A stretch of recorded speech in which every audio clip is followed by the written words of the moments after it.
L'île au tabac, conte d'Amérique du Sud. Il était une fois un joli petit garçon qui s'appelait Kurusiwari. Un jour, sa mère tissait un hamac. L'enfant ne cessait de tirer sur les fils de son ouvrage et de la gêner dans son travail. La femme le laissa faire un moment, puis lui dit de s'en aller. Comme il ne bougeait pas, elle perdit patience et le poussa de côté. Kurusiwari tomba et se mit à pleurer. La mère tourna à peine la tête, juste pour s'assurer que l'enfant ne s'était pas fait mal, et continua son travail. Le père était devant la porte en train de préparer ses flèches. Il entendit l'enfant pleurer, mais n'y prêta pas attention. Kurusiwari se releva alors sur ses petites jambes et s'éloigna de la maison, le cœur gros. La nuit descendait peu à peu, et Kurusiwari ne rentrait pas. Ses parents commencèrent à s'inquiéter. « Allons le chercher, dit le père. Il est si petit qu'il a dû s'égarer. »« C'est ma faute, se lamenta la mère. Je l'ai presque chassé parce qu'il me dérangeait dans mon travail et je n'ai pas vu de quel côté il s'est dirigé. » Les parents cherchèrent leur enfant partout. Il avait disparu. La nuit était avancée quand ils retrouvèrent leur fils. Il jouait tranquillement avec un enfant de son âge. « Kurusiwari » appela la mère. Ayant entendu sa voix, les parents de l'autre enfant sortirent de leur maison et invitèrent les nouveaux venus à entrer. Les parents de Kurusiwari acceptèrent de bonne grâce et tous quatre se réjouirent ensemble et se mirent à raconter comment les choses s'étaient passées. Le premier couple expliquait comment leur fils était parti de la maison et les autres comment il était arrivé chez eux et s'était mis à jouer avec leur fils. « Il se fait tard, dit enfin le père de Kurusiwari. Femme, prends l'enfant et rentrons. Ils sortirent tous les quatre, mais ne virent personne. « Kurusiwari » cria la femme affolée. « Maturawari » appela l'autre femme. On recommença à chercher, mais maintenant ils étaient quatre à courir après leurs enfants. La nuit passa, le soleil se leva dans toute sa splendeur, les enfants restaient introuvables. Soudain les deux mères crièrent ensemble « Les voilà !» Les deux garçons jouaient le plus tranquillement du monde avec un troisième gamin de leur âge. Ils paraissaient frais et dispos comme après une bonne nuit de sommeil. Ayant entendu les cris des deux femmes, les parents du troisième enfant sortirent de leur maison, et les explications et les bavardages reprirent pour savoir pourquoi et comment les enfants se trouvaient là. Tout le monde parlait en même temps, posant des questions, faisant les réponses. La conversation allait bon train. Quand ils se calmèrent un peu et voulurent reprendre leurs enfants, ils s'aperçurent que ceux-ci avaient disparu. « Kawaiwari » cria la troisième mère avec angoisse. « Où t'es-tu caché, mon petit ?» Ils étaient à présent 6 parents qui cherchaient 3 enfants. Ils cherchèrent bien longtemps, et ils n'obtinrent aucun résultat. Le deuxième et le troisième couple, qui avaient laissé d'autres enfants à la maison, durent rentrer chez eux. Mais le premier couple ne voulut pas abandonner.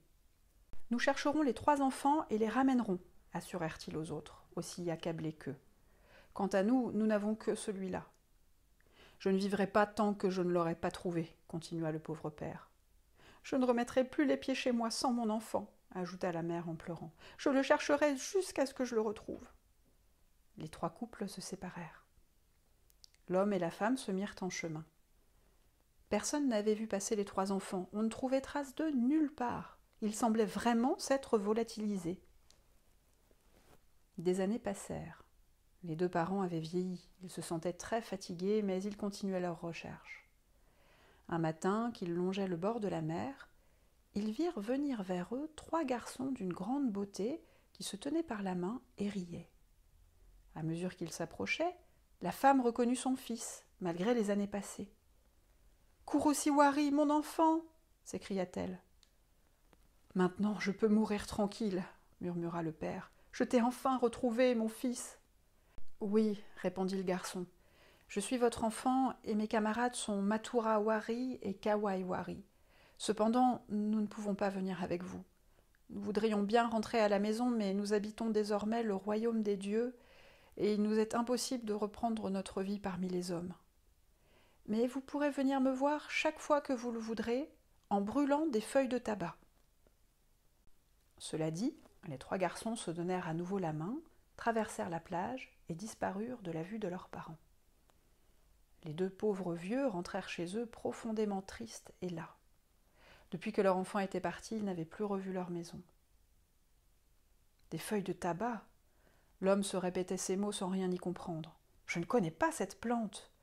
Où irais-je la cueillir ? Je crois que nous avons mal entendu, soupira la femme. Essayons de brûler toutes sortes de feuilles, nous trouverons bien la bonne. Le père suivit le conseil de sa femme et alla récolter des feuilles de papaye, des feuilles de coton, des feuilles de café. Il brûla le tout avec beaucoup de soin, mais il ne se passait rien. La maison était remplie de fumée et les gens qui habitaient à côté disaient « Les pauvres, ils ont perdu la tête à force de chercher leur enfant. Ils brûlent des feuilles de papaye, de coton, de café. Quelle fumée! Regardez leurs yeux, ils sont tout rouges. Mais où veulent-ils en venir ?»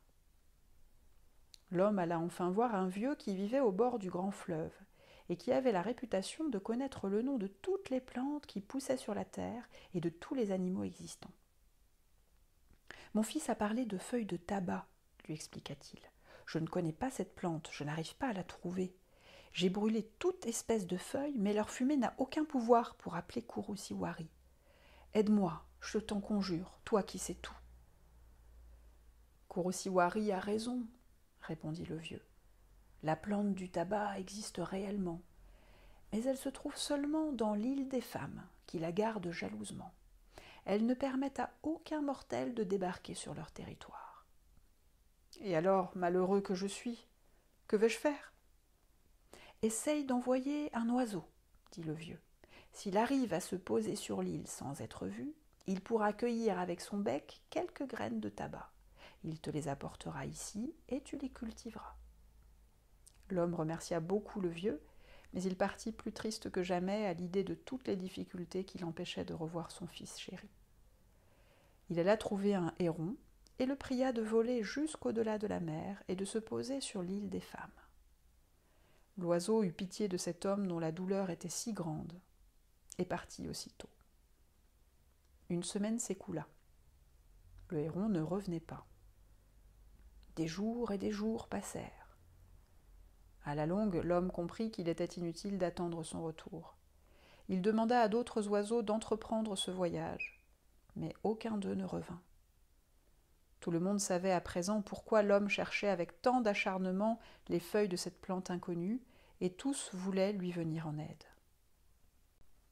Un jour, un jeune homme se présenta à lui et lui amena une grue. « Écoute, mon frère, lui dit-il, les oiseaux que tu as envoyés jusqu'à l'île des femmes n'étaient peut-être pas assez forts pour supporter un si long voyage. Ma grue, elle, peut voler 7 jours sans se fatiguer.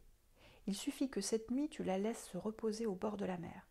Demain matin, elle sera prête au départ. » L'homme remercia, très ému de cette offre, et prépara pour la grue un nid confortable sur un rocher qui avançait dans la mer. Sur le rocher où la grue était installée pour la nuit, vint se poser aussi un petit colibri. C'était un ami de la grue, et il lui demanda ce qu'elle faisait là. « Je prends des forces, lui répondit le grand oiseau. Demain matin, je pars pour l'île des femmes. Je dois y cueillir des graines de tabac. » Le colibri ébouriffa ses plumes en signe de grande agitation. « L'île des femmes !» s'écria-t-il. « Malheureuse, ne sais-tu pas que les oiseaux qui s'y sont aventurés n'ont jamais pu en revenir ? Et sais-tu pourquoi ? Les femmes montent la garde dans les grandes plantations nuit et jour et tirent des flèches contre quiconque ose s'approcher. Les oiseaux sont frappés avant même de toucher le sol. »« Je sais, » répondit tranquillement la grue, « mais j'ai promis à l'homme d'y aller et je le ferai, advienne que pourra. »« Alors, dit le colibri, puisque tu es vraiment décidé, j'irai avec toi jusqu'à l'île des femmes, je te serai peut-être utile. » L'aube pointait à peine quand le petit oiseau s'envola pour le long voyage. La grue dormait encore. Quand les rayons du soleil la réveillèrent, le colibri avait disparu de l'horizon. Le grand oiseau déploya alors ses larges ailes et s'éleva majestueusement dans le ciel. La grue avait déjà parcouru la moitié du trajet quand elle vit le colibri lutter contre les vagues. Le pauvre petit, fatigué d'avoir tant volé, était tombé à la mer et allait se noyer. Mais la grue le repêcha vite et le posa sur ses ailes. Ils arrivèrent ainsi en vue de l'île des femmes. « Écoute, dit le colibri, voilà ce qu'il faut faire. Toi, tu continueras à voler au-dessus de l'île, mais assez haut pour que les flèches ne puissent pas t'atteindre. Moi, j'entrerai dans la plantation pour prendre les graines de tabac, et personne ne s'apercevra de ma présence. » Les femmes qui montaient la garde attendaient que la grue descende un peu pour pouvoir la tuer. Elles furent bien surprises de voir leur cible monter plus haut encore, puis s'éloigner à grands coups d'aile. Cependant, le colibri avait pu prendre les graines de tabac sans être vu, avait rejoint son ami et s'était accroché à ses ailes. Imaginez la joie du pauvre père quand il eut entre les mains les graines de cette plante prodigieuse. Avec quel soin il les sema. Quand les plants grandirent, de longues feuilles vertes poussèrent. L'homme les cueillit, les fit sécher au soleil et put enfin les brûler. La fumée parfumée qui se dégageait de ces feuilles lui permit d'appeler son fils bien-aimé. Kurusiwari, Maturawari et Kawaiwari enseignèrent les secrets de la culture du tabac aux hommes de la tribu et devinrent les protecteurs des plantations. Les vieilles gens de la Guyane affirment que telle est la véritable légende du tabac et de son introduction dans leur pays. Chaque fois qu'un Indien allume une cigarette et que la fumée bleuâtre se perd dans l'air, les enfants s'écrient « C'est Kurusiwari qui va voir ses parents !»